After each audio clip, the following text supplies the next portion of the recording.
Hello everyone, welcome. Now we will study the subject Basic Principles of Radiotherapy of DRT Part 2. Basic principles of radiotherapy में अपना topic चल रहा था structure of the atom, that means atomic structure के बारे में हम यहाँ पे डिस्कस कर रहे थे।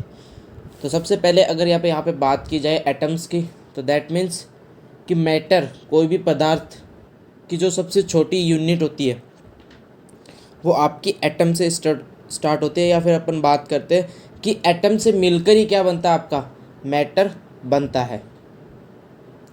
अब जैसा कि जो अपना लास्ट लेक्चर था उसमें हमने एटॉमिक स्ट्रक्चर के बारे में डिस्कस किया था, और एटॉमिक नंबर, मास नंबर और कुछ एटम मॉडल्स के बारे में डिस्कस किया था। दैट मीन्स कि किस किस साइंटिस्ट ने एटम की स्ट्रक्चर के बारे में या फिर एटम के नेचर के बारे में क्या क्या आपको बताया, उनके बारे में अपन ने डिस्कस किया था।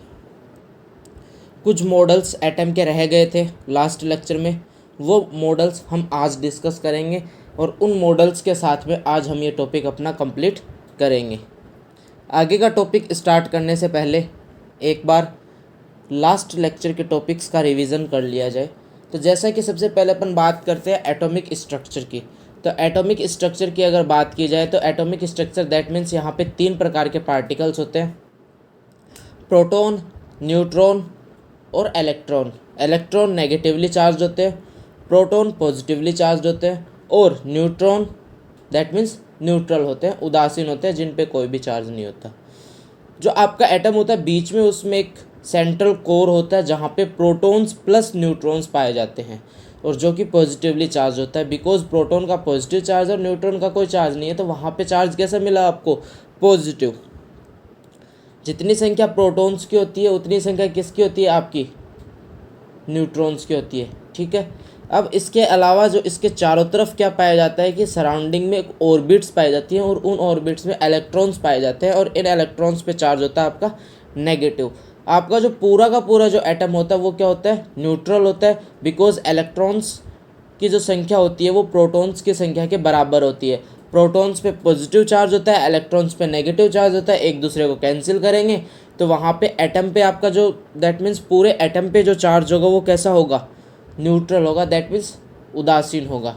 ये जो ऑर्बिट्स की अगर अपन बात कर रहे हैं ये इलिप्टिकल शेप में होते हैं, दैट मीन्स गोलाकार होते हैं। बट कौन सा गोलाकार, जैसा कि आपका जो अंडा होता है, एग होता है, देखा आपने, थोड़ा सा एक साइड से लंबा और उसकी एक तरफ विड्थ, दैट मीन्स उसकी लेंथ और विड्थ दोनों चीज़ें होती हैं यहाँ पे। जो आपका सर्कुलर की अगर अपन बात करेंगे तो सर्कुलर में डायमीटर आ जाता है, लेंथ विड्थ नहीं आती हैं। तो इस तरीके से दैट मीन्स कि इसकी जो ऑर्बिट्स होती हैं वो इलिप्टिकल होती हैं। ये नॉर्मल एटॉमिक स्ट्रक्चर है। अब इसके बाद में अगर अपन बात करते हैं एटॉमिक नंबर और मास नंबर की, तो सबसे पहले अगर अपन बात करते हैं एटॉमिक नंबर की, एटॉमिक नंबर आपका क्या कहलाता है, that means number of protons. That means कि किसी भी एटम में जितने भी नंबर ऑफ प्रोटॉन्स होंगे वही क्या कहलाएगा, उस एटम का एटॉमिक नंबर कहलाएगा।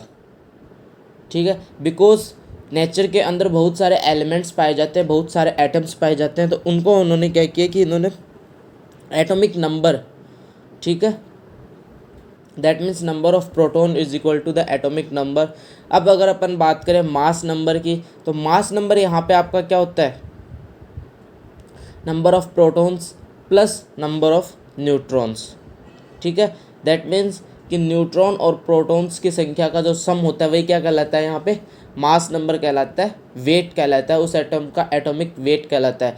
अगर अपन यहाँ पे बात करें मास नंबर की और एटॉमिक वेट की, तो जो मास नंबर है वो हमेशा क्या होगा, होल संख्या होगी, दैट मीन्स एक पूर्ण संख्या होगी। बट एटॉमिक वेट है वो ज़रूरी नहीं है कि पूर्ण संख्या हो। तो ये दो चीज़ें हमने लास्ट लेक्चर में डिस्कस की थी, that means atomic weight, mass number और एटॉमिक नंबर के बारे में। अब इसके बाद में हमने स्टार्ट किए थे एटम के मॉडल्स के बारे में स्टडी करना, डिस्कस करना। तो एटम के जो मॉडल्स थे दैट मीन्स, तो वहाँ पे जो सबसे पहले जो मॉडल था आपका वो था थॉमसन का मॉडल, और जो कि एकदम से रिजेक्ट कर दिया गया था। और थॉमसन ने आपको क्या डिस्क्राइब किया था कि थॉमसन ने ये कहा था कि एटम का नेचर कैसा होता है, एटम एक प्रकार से एक फ्रूट दैट मीन्स वाटरमेलन, तरबूज के जैसा होता है, जिसके अंदर जो आपका रेड वाला जो पार्ट है वो तो क्या है, पॉजिटिवली चार्ज्ड पार्ट है, दैट मीन्स पूरा का पूरा पॉजिटिवली चार्ज्ड मटेरियल है। ना वहाँ पे वो पार्टिकल्स के बारे में भी नहीं बता पाया था, वो ये भी नहीं डिस्क्राइब कर पाया था कि जो पॉजिटिवली चार्ज होते हैं वो आपके पार्टिकल्स होते हैं और प्रोटॉन होते हैं। बस उसने इतना बताया था कि पॉजिटिवली चार्ज्ड मटेरियल होता है उसके अंदर, और उसी के अंदर बीच में कौन सा होता है, नेगेटिवली चार्ज्ड पार्टिकल्स होते हैं। वो भी किस तरीके से, जिस तरीके से आपके फ्रूट के अंदर, दैट मीन्स वाटरमेलन के अंदर, तरबूज के अंदर सीड्स होते हैं, उसी प्रकार से एटम के अंदर, दैट मीन्स एटम को उसने वाटरमेलन से कंपेयर किया था। और जो कि आपको अगर आप देखा जाए स्ट्रक्चर ऑफ एटम की बात की जाए तो आपको पता है कि एटम का स्ट्रक्चर कैसा होता है। तो दैट मीन्स जो आपका थॉमसन का मॉडल था वो एकदम से रिजेक्ट कर दिया गया था, बिकॉज वो चीज़ें गलत थी। उसके बाद में आए थे रदरफोर्ड।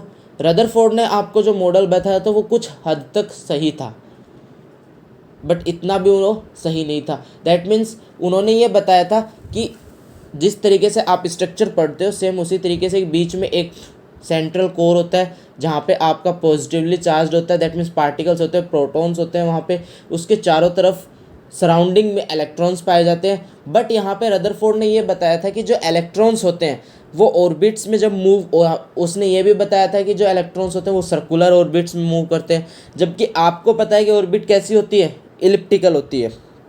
बट वो कहीं ना कहीं तक सही था, हद अपन मान के चल सकते हैं उनको। बट उन्होंने ये बताया था कि जब इलेक्ट्रॉन्स मूव करते हैं तो वो एनर्जी का लॉस करते हैं, और वो जब एनर्जी का लॉस करते हैं तो धीरे धीरे उनका जो ऑर्बिट है वो छोटा हो जाता है, और लास्ट के अंदर दैट मीन्स एंड, उनका एंड कहाँ पे होता है कि सारे के सारे इलेक्ट्रॉन्स क्या करते हैं, न्यूक्लियस में जाके गिर जाते हैं। अगर ये कंडीशन होगी तो क्या होगा, आपका एटम तो ख़त्म हो जाएगा। इस वजह से जो रदरफोर्ड का जो मॉडल था वो भी क्या कर दिया गया था, रिजेक्ट कर दिया गया था। दैट मीन्स वो चीज़ें भी लास्ट के अंदर एक्सेप्ट नहीं की गई थी। बट बाद में जो दो मॉडल आते हैं, एक आता है नील्स बोर का model, that means Bohr model of atom, और दूसरा आता है सोमरफेल्ड। ये दोनों एक्सेप्ट किए गए थे।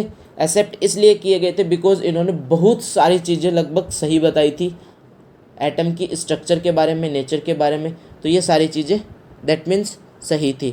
अपन ये नहीं कह सकते कि अपन एक चीज़ और, जैसे कि अपन यहाँ पे बात कर रहे हैं कि रदरफोर्ड का मॉडल था उसको रिजेक्ट किया गया, थॉमसन का मॉडल था उसको रिजेक्ट किया गया। दैट मीन्स कि हमको पहले से एटम की स्ट्रक्चर के बारे में पता था, उन्होंने हमें ये बताया, हमने कहा कि नहीं ये चीज़ें तो गलत है। ऐसा नहीं था। सबसे पहले थॉमसन ने बताया, हमने माना कि हाँ थॉमसन ने जैसे आपको बताया हमने वो चीज़ें मान ली सही है। बट जैसे रदरफोर्ड आया, रदरफोर्ड ने कहा नहीं वो चीज़ें तो गलत है, एटम की स्ट्रक्चर तो इस तरीके से होगी। फिर आए अपने नील्स बोर, उन्होंने कहा ठीक है कि रदरफोर्ड जो है वो बता रहे यहाँ तक सही है कि दैट मीन्स बीच में आपके प्रोटॉन होंगे, चारों तरफ इलेक्ट्रॉन होंगे। बट रदरफोर्ड जो ये बोल रहे हैं कि ये चीज़ें लॉस, एनर्जी का लॉस और फिर इलेक्ट्रॉन्स का प्रोटॉन दैट मीन्स न्यूक्लियस के अंदर जाके गिर जाना, ये चीज़ें गलत है। तो उन्होंने फिर अपनी थ्योरी दी। दैट मीन्स कि जैसे जैसे नई थ्योरी आई पीछे की थ्योरी रिजेक्ट होती गई। ठीक है, ये चीज़ समझ के चलना, कहीं पे कंफ्यूज मत होना यहाँ पे।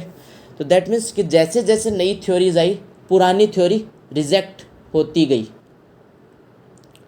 तो अब अपन बात करते हैं अपने दैट मीन्स आज के लेक्चर की।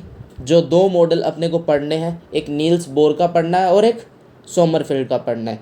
नील्स बोर का अगर आप एटम का मॉडल पढ़ते हैं तो अपन बात कर रहे हैं यहाँ पे as it is, that means कि जो अपन स्ट्रक्चर ऑफ एटम स्टार्टिंग में इंट्रोडक्शन में जो पढ़ी थी वही चीज़ें हमको दोबारा पढ़नी पड़ेंगी यहाँ पे, बिकॉज नील्स बोर का मॉडल एकदम सेम मैच करता है आपका नेचर एटम की तरह। ठीक है,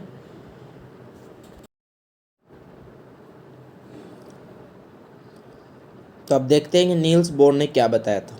बोर्स मॉडल ये क्या बताता है, नील्स बोर 1913। दैट मीन्स सबसे पहले अपन बात कर रहे हैं कि बोर एटम मॉडल आपको कब बताया गया था। दैट मीन्स नील्स बोर ने ये सब कुछ अपनी थ्योरी 1913 के अंदर दी थी।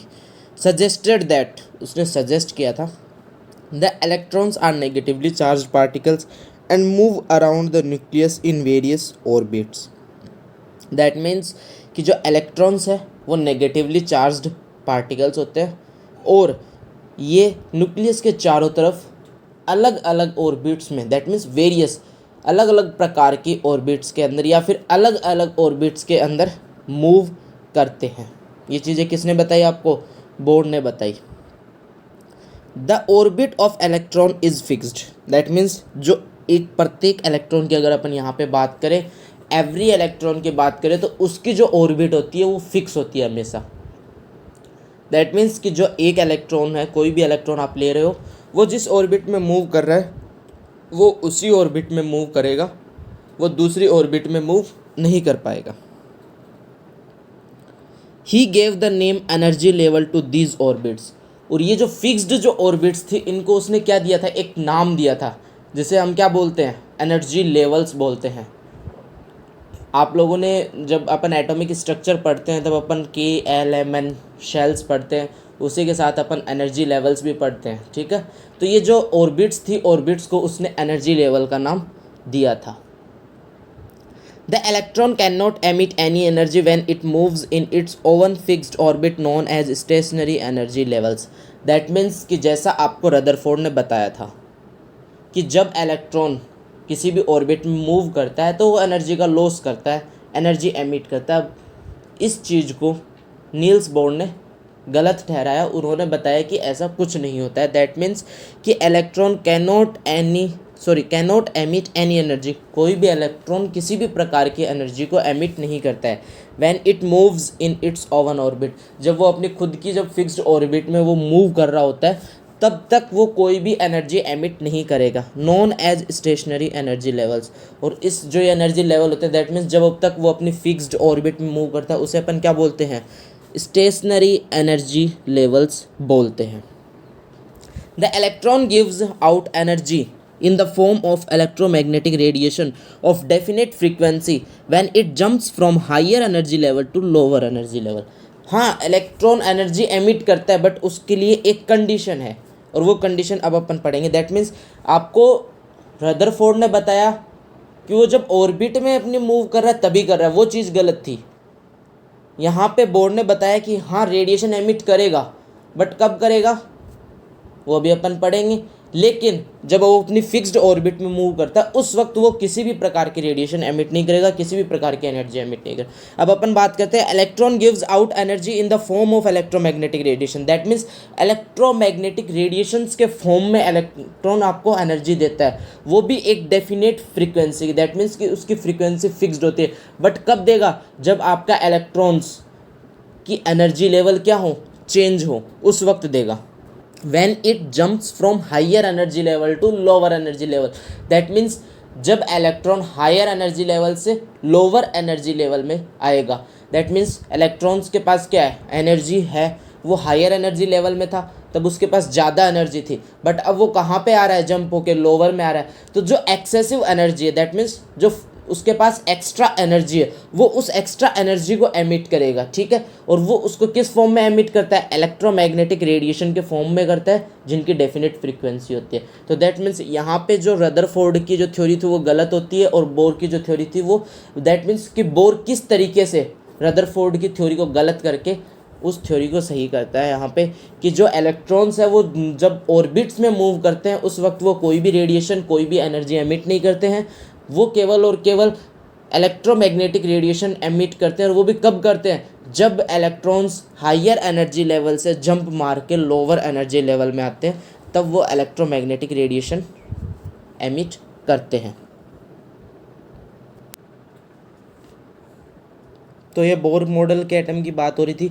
अब अपन बात करते हैं बोर के पोस्टुलेट्स के बारे में। दैट मीन्स कि उसने क्या क्या थ्योरी दी थी, दैट मीन्स उसके अकॉर्डिंग क्या क्या लाइंस थी, उन लाइंस के बारे में हम यहाँ पे डिस्कस करेंगे। तो बोर के पोस्टुलेट की बात की जाए तो सबसे पहला पोस्टुलेट अपन बात करते हैं, an electron in atom can revolve in certain stable orbits without the emission of radiation. They are called non radiating orbits for which the angular momentum of the electron is an integral multiple of h upon 2 pi।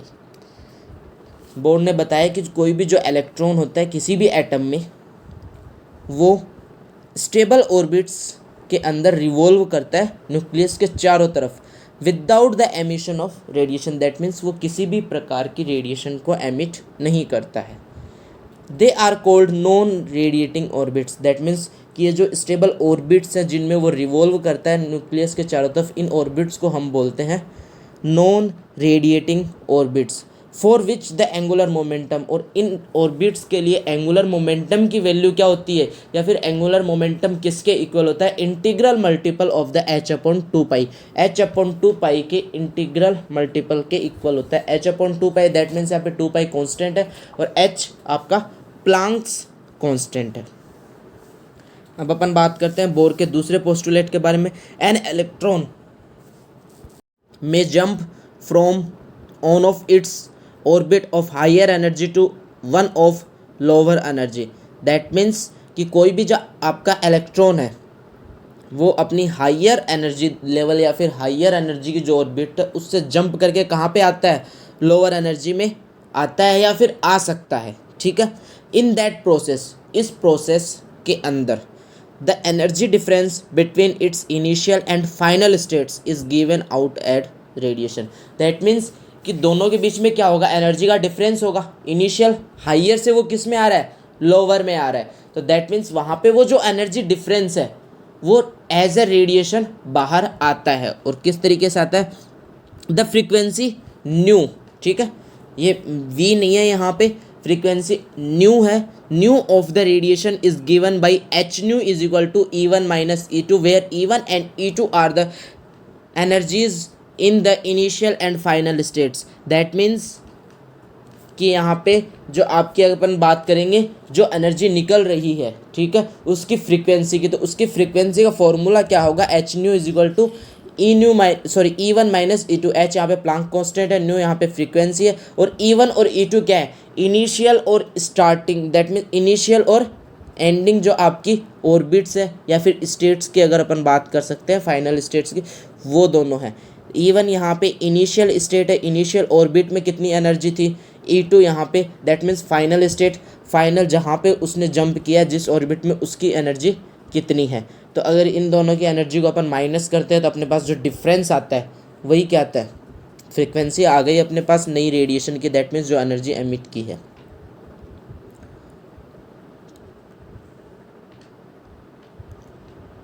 अब अपन बात करते हैं bourse postulate के तीसरे postulate की। These orbits starting from the nucleus were given number, bore ने क्या दिया था कि इनको नंबर्स दे दिए थे, number as 1 2 3 etcetera based on their distances from the nucleus. These numbers are called the principal quantum number n of the electron. That means कि हम ये चीज़ें जब अपन डेरिवेशन करते हैं, इलेक्ट्रॉनिक कॉन्फ़िगरेशन लिखते हैं, तो वहाँ पे अपन ये डिस्कस करते हैं n is equal to 1, n is equal to 2, n is equal to 3, ये सब क्या होता है, ऑर्बिट्स के नंबर होते हैं, ठीक है। अकॉर्डिंग टू डिस्टेंस, जिस प्रकार से उनकी डिस्टेंस चेंज होती है न्यूक्लियस से, उसी प्रकार से ये नंबर्स चेंज होते रहते हैं। ये नंबर्स भी किसने दिए थे, बोहर ने ही दिए थे। These orbits starting from the nucleus, nucleus से जैसे ये ऑर्बिट्स स्टार्ट होती हैं, वर गिवन नंबर्स, इनको नंबर दे दिए गए थे 1 2 3, इसी प्रकार से based on their distances from the nucleus. और ये नंबर किस पे बेस्ड थे, दैट मीन्स कि इन ऑर्बिट्स के न्यूक्लियस से डिस्टेंस कितनी है। दीज नंबर्स आर कॉल्ड, और इन नंबर्स को हम क्या बोलते हैं, principal quantum number n of the electron, ठीक है, प्रिंसिपल क्वांटम नंबर इसका अपन बोलते हैं। अब अपन बात करते हैं लिमिटेशंस की, दैट मीन्स कि कुछ ऐसी चीज़ें, कुछ ऐसी थ्योरी जिनके बारे में आपको बोहर भी नहीं बता पाया था, दैट मीन्स जो वो एक्सप्लेन नहीं कर पाया था, लिमिटेशंस के बारे में अपन यहाँ पे डिस्कस करेंगे। The limitations of Bohr atom model are the reason for taking only the circular orbit of electron is unknown.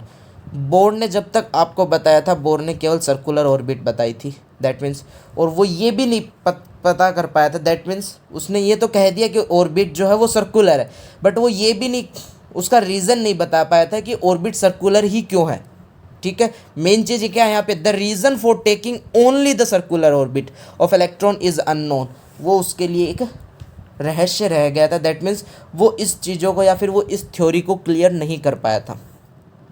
It does not explain the wave properties of electron. आपके जो इलेक्ट्रॉन्स होते हैं, इलेक्ट्रॉन में दो प्रकार की property होती है, एक पार्टिकल प्रॉपर्टी, दैट एक पार्टिकल नेचर होता है और एक वेव नेचर होता है। तो दैट मीन्स उसका जो पार्टिकल नेचर था इलेक्ट्रॉन का, वो तो बोर ने डिस्कस कर लिया था, बट इलेक्ट्रॉन की जो वेव प्रॉपर्टीज़ होती हैं वो भी Bohr discuss, that means Niels Bohr discuss नहीं कर पाए थे।